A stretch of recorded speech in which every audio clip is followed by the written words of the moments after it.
Les efforts fournis par les autorités compétentes pour l'embellissement de la ville sont bien visibles. Au rond-point Mongali, Poto-Poto ou encore celui de la Poste, le travail effectué par les autorités saute aux yeux. Ville propre, chaussées bien aménagées, trottoirs réhabilités, bref, dans ces parties de la ville, Brazzaville a sorti son plus bel apparat. Les efforts des autorités municipales pour revêtir la capitale de sa plus belle robe sont aujourd'hui salués par la population. Brazzaville, ça va, c'est un peu propre, un peu. Au niveau du boulevard ici et en ville, vraiment c'est propre. Mais dans les quartiers, c'est encore un problème. Vraiment ici, là, même avec madame, moi j'ai dit, mais ici, là, il y a un changement. Vraiment, que le changement continue, que tout le monde puisse se mettre à l'œuvre pour que nous rendons notre environnement propre. Bon, précisément ici en ville, il y a des travaux, ça on ne peut pas ignorer. Il y a vraiment changement et amélioration. Il y a des nids de poules qui sont colmatés, et il y a des avenues qui sont asphaltées. Ça, c'est vraiment à féliciter. Ici, au boulevard Alfred Raoul, où se tiendra le défilé de la 66e fête de l'indépendance du Congo, tout est propre et ordonné. Cependant, un détail vient ternir ce tableau presque parfait, l'abandon des travaux de construction des toilettes publiques. Cette structure inachevée entache, selon certains passants, tout le travail abattu par les autorités. S'il y a un projet, il faut finaliser le projet. Au lieu de faire seulement ériger des éléphants blancs pour faire semblant, et l'argent de ces projets-là est détourné. On suppose, puisque quand vous commencez, il faut finir.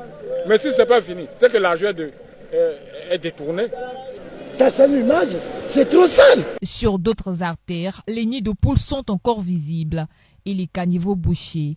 Conscients que les travaux d'envergure ne peuvent se faire en un claquement de doigts, les populations restent compréhensives. Toutefois, elles lancent un appel que chaque avenue, chaque ruelle de la capitale bénéficie de cet élan de salubrité. En tout cas, l'avenue Marie-Ngouabi, ça n'a pas encore touché, mais ça va aller.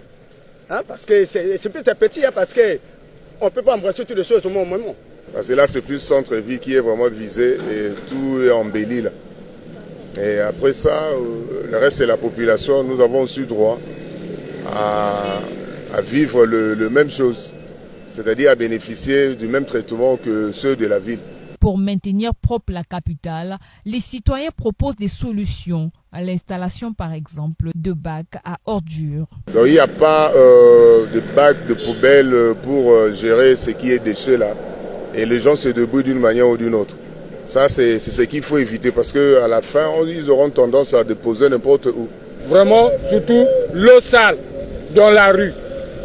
Si chacun pouvait avoir une poubelle, un puisard pour ne plus déverser de l'eau dans la rue. Vraiment que nous appréhendons cette idée-là pour nous-mêmes, pour mettre notre vie en propriété. Brazzaville, Brazza-la-Verte ou encore Mavoula se prépare à célébrer son indépendance. Et le visage de la ville est celui d'une capitale en chantier. Les efforts sont visibles, mais la route vers une ville parfaitement assainie est encore longue.